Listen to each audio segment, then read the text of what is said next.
I'm Nathan Donley. Um, so glyphosate has been around for 50 or so years, but it wasn't until uh, around the 1990s that it really came into what it is now, which is the most widely used pesticide in the United States and the world as well. You can see around the early to late 90s, you see a huge increase in the amount of glyphosate used per year, and it's topped out at about 300 million pounds used per year.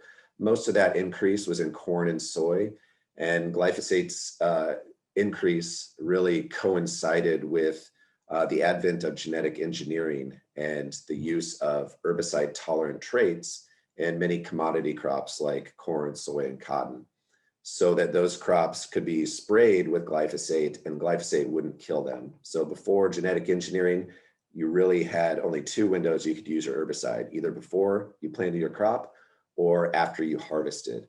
And now with genetic engineering and having herbicide tolerant traits introduced into your crops, you can spray glyphosate throughout the entire growing season, even in the late spring and summer months, which were usually off limits for herbicide use.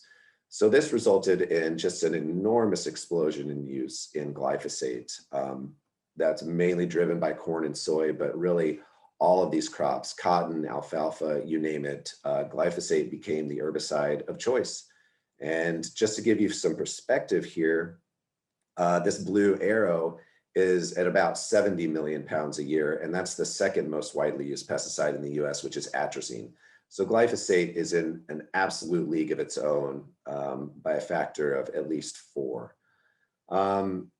And, you know, there were people raising alarms about this certainly before, but it wasn't until 2015 that the World Health Organization really came out and identified glyphosate to be a probable carcinogen, that people started really taking a very critical look at this. It's hard to imagine, but before this, you know, glyphosate was really thought of as completely benign. And there was so much misinformation flowing. People, you know, were saying that it was safer to drink Roundup out of a bottle than sprinkle some salt on your dinner plate. And of course, that is just outrageous. But that was really the prevailing view, that glyphosate was completely benign. Glyphosate, of course, is the active ingredient in the herbicide Roundup. And now Bayer, who purchased Monsanto and all the baggage that came with that, is really drowning in class action litigation. And recently they've decided to stop selling glyphosate and Roundup in the residential sector in the next few years, which just a few years ago would have been totally unthinkable. But they're facing so many liabilities with harms from this product that they're going to stop selling it to residential consumers. It'll still be, of course, offered to the agricultural sector. So I'm going to talk a lot about glyphosate resistance today. That can mean a few things. One is, you know, genetic engineering in corn and soy caused those crops to become glyphosate resistant. That is one way to develop glyphosate resistance, is through genetic engineering. But I'm going to be talking today about glyphosate resistance in weeds, which is not something you want to see because the glyphosate is targeting those weeds. And this doesn't happen through genetic engineering. Obviously, it happens through natural selection and just evolution in action. So after you spray these weeds in this field year after year after year with glyphosate, you'll see that you know, the individual that acquired natural resistance to glyphosate is now being selected for and really overcoming that entire field. And this is what that looks like. So this is a row crop field. And you can see there, you know, a lot of bare patches. So this has been sprayed with herbicide. But you can see this, I believe it's Italian ryegrass, is just completely untouched by the herbicide that was sprayed in this field. And it's really starting to take over. And glyphosate resistant weeds are now an enormous problem and found on more than 100 million acres of farmland in the US. And it's right now encompassed probably up to 20 species now. And it's present in just about every state in the US that has a sizable amount of agriculture.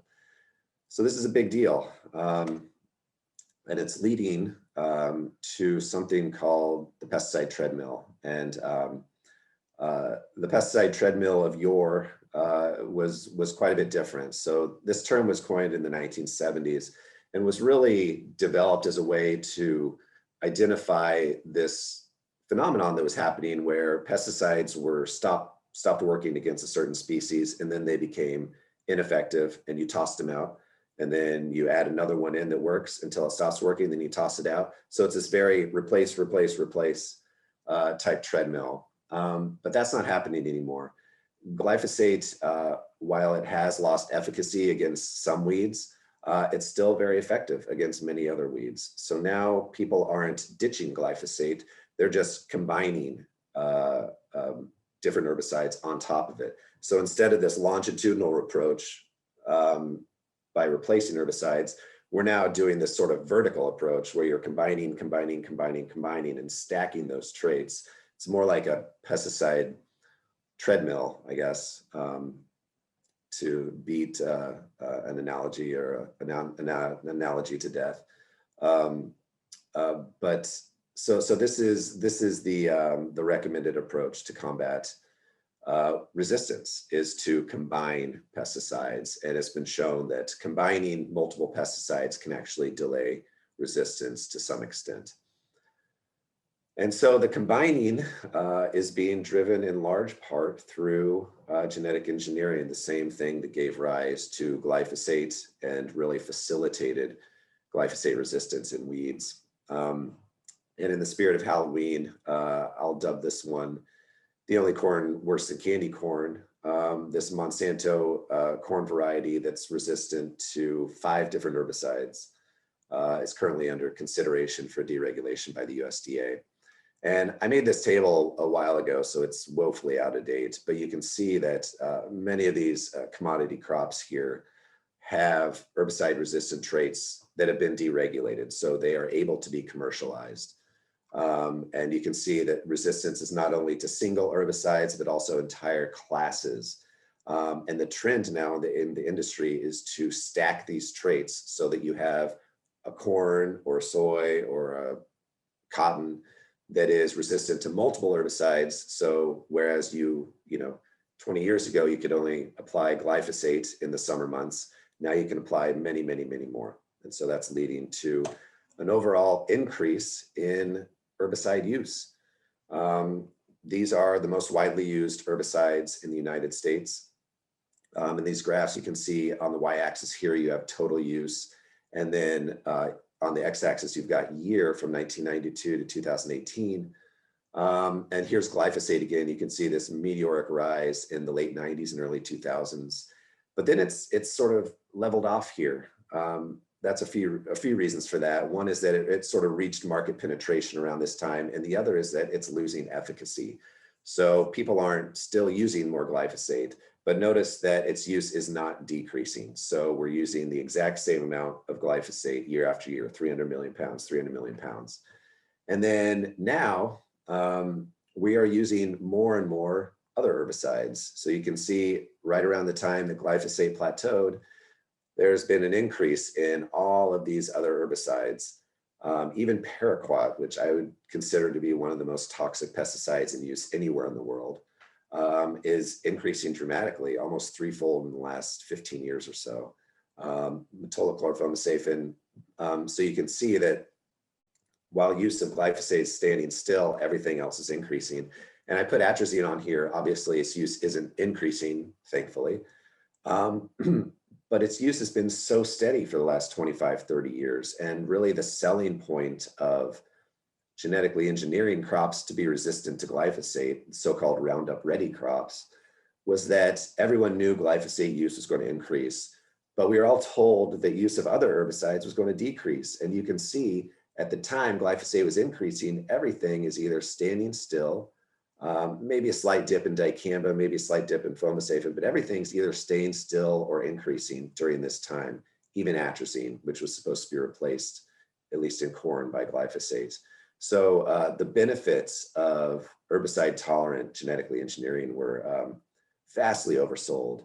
And now we're dealing with the consequences of that, which is increasing herbicide use across the board. So unfortunately, I couldn't find any Maryland specific data.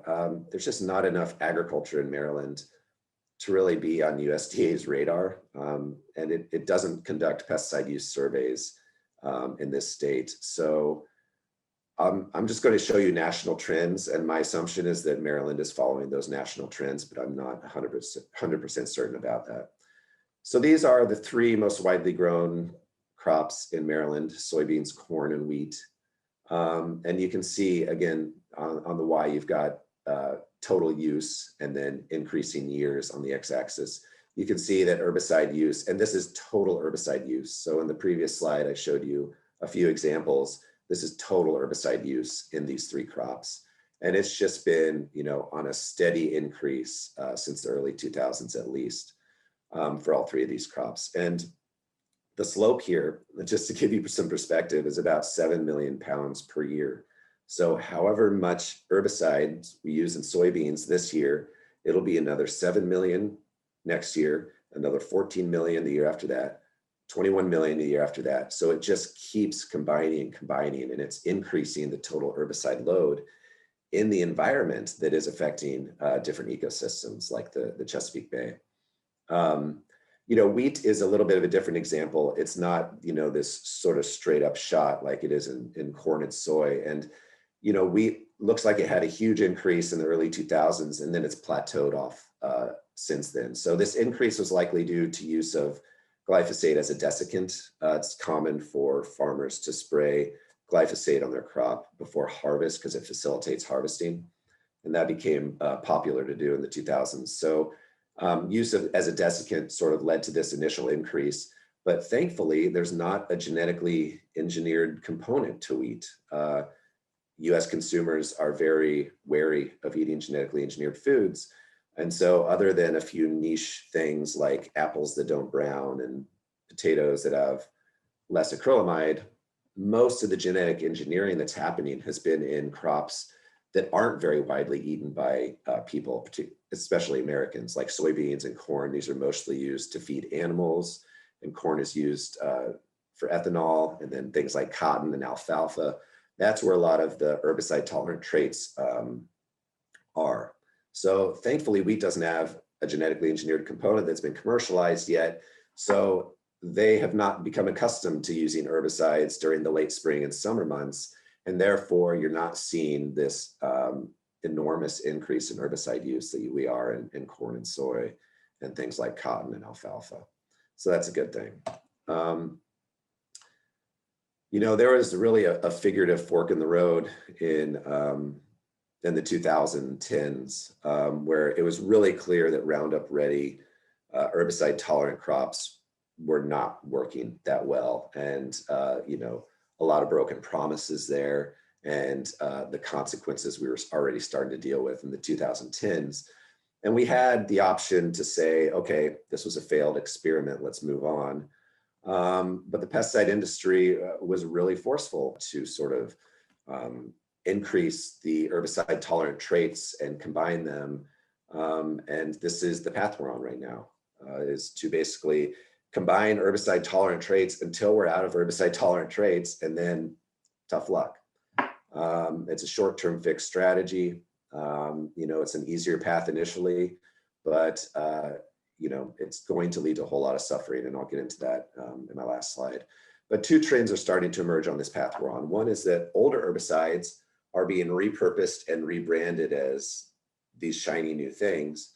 And the other is that new herbicides are being approved, and I'll go into the consequences of that in a few slides.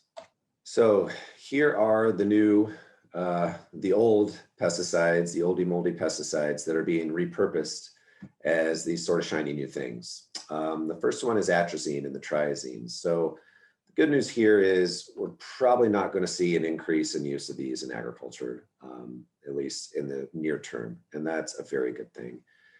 Another bit of good news is that many non-agricultural uses of atrazine have been canceled. This is due to the EPA starting to comply with its duties under the Endangered Species Act, whereby it analyzed all of the triazines, atrazine, simazine, and propazine, and how they can affect endangered species. And during this process, the pesticide companies that sell atrazine and simazine, have voluntarily canceled a lot of non-agricultural uses. These are things like use on roadsides and use in conservation reserve programs and use in forestry and on Christmas tree farms. So you can thank the Endangered Species Act. Many non-ag uses of atrazine are going to be canceled, and hopefully that will translate into less of this pesticide being found in the Chesapeake Bay. The bad news is it probably won't decrease in ag. If there's one certainty in life, it's that a lot of atrazine is going to be used on cornfields. And that's something we're going to have to deal with for quite a while, because EPA had an opportunity in its re-registration process with atrazine that happened recently. And unfortunately, in my opinion, I don't think we came out with many common sense mitigations that will really start to decrease how much we see of this being used in agriculture. And the shiny new thing for atrazine is a product called Acuron, which combines atrazine and mesotrione and metolachlor and bicyclopyrone in one handy dandy package that you can spray on your crops. Another one is 2,4-D. So the shiny new thing here is Enlist Duo. This is a product that combines 2,4-D with glyphosate to be used on enlist crops, which are resistant to 2,4-D glyphosate and glufosinate. Thankfully, the 2,4-D salt form being used in Enlist Duo is the choline form, which is probably less likely to be a water contaminant than the ester form, which is a widespread water contaminant. The bad news is 2,4-D is really incredibly toxic to aquatic organisms, probably on the level of atrazine, and its presence is likely going to be found in the bay more often in coming years. Dicamba, there's not really any silver lining to this unless you've been living under a rock for the last 5 or 6 years. You'll know that dicamba is widely implicated in harm to not only crops, but natural environments. This is all terrestrial harm being perpetrated by the volatility of this pesticide and its drift as well, harming nearby ecosystems. And its use is increasing dramatically. And I actually think dicamba is going to turn out to be more of a water contaminant than we give it credit for right now. Some of the field studies we've been reviewing really makes me a little worried about runoff. So hopefully I'm not right about that, but I'm definitely worried about how steeply dicamba's use is increasing. And paraquat, there's really no PR firm in the world that can window dress this monster. So there's really no shiny new thing. And there's also no silver lining here. Paraquat is banned in the European Union. It's banned in China. It's banned in Brazil. It's banned in much of the world. And yet we're using more and more and more of it each year. It's so toxic that a sip of paraquat is enough to kill a full-grown adult, and there's no antidote. Bad news is its use is increasing dramatically in soy. I'm sure that's the case in Maryland as well. So those are the old pesticides that are being repurposed. Now we've got some newer herbicides in the pipe, many of which have already been approved, and they're fluorinated. Fluorinated pesticides really accounted only for a very small minority of pesticides by the year 2000. However, in the last 5 or 6 or 7 years, they account for the vast majority of pesticides being approved. So this is what passes for innovation in the herbicide world, is basically taking old herbicides and saying, what if we replace this chlorine with a fluorine, and starting to fluorinate everything. You know, these pesticides range from slightly to very persistent. And as you know, the carbon fluorine bonds are incredibly strong and don't break down. So the pesticides that break down relatively quickly are going to break down into degradates that are going to exist, you know, indefinitely, potentially. So whatever we put into our environment of these new herbicides and pesticides, it's not just herbicides that are being fluorinated, it's everything, is going to persist. You know, we're basically back to where we were in the 70s with organochlorines and their incredibly long persistence, which is really difficult to see. This is just a few examples of new herbicides that have been approved just in the last few years and the number of carbon fluorine bonds they have. The good news is, if there's a silver lining here, is that they tend to be a little more lipophilic and maybe less likely to be water contaminants. Although, as we know with, you know, PFAS and all fluorinated things, the more you use them, they're just going to end up in water. That's where they're going to go. And they're likely to be quite a bit less toxic than the atrazines and the 2,4-Ds and the paraquats. Although, you know, these new herbicides, all we have right now are essentially a couple dozen toxicity studies submitted by the pesticide companies that sell the herbicides. So there's a lot of unknowns about the true toxicity of these. And I think in the next decade or so, when independent researchers start studying them more, we'll have a better sense of that. So how will this affect the Chesapeake Bay watershed? I don't know. I wish I did. You know, or what we know is that herbicide use is increasing without a doubt.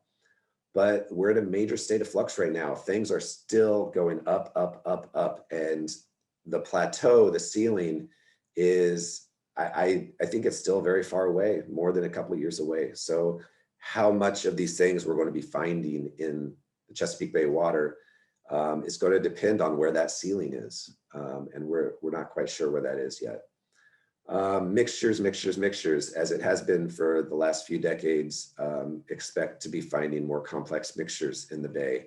That's just what happens when you increase the amount and the number of pesticides you're using.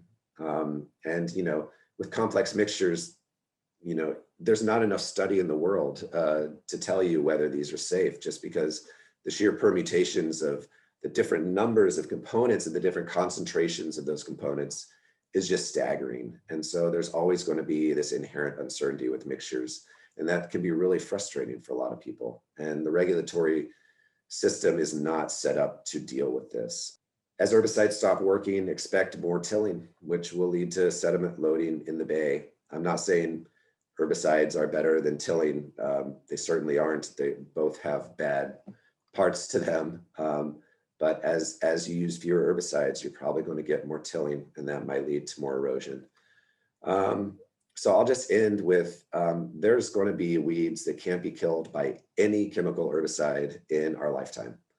This is widely acknowledged, and this is going to lead to a lot of desperation by many people, and desperation never leads to anything good. So we can start transitioning now to sort of get away from this chemical herbicide approach to farming and make it easier, or we can do it the hard way, which is just pretend that nothing is wrong until you know, we're forced to make extremely tough decisions. So with that, I'll go ahead and wrap up.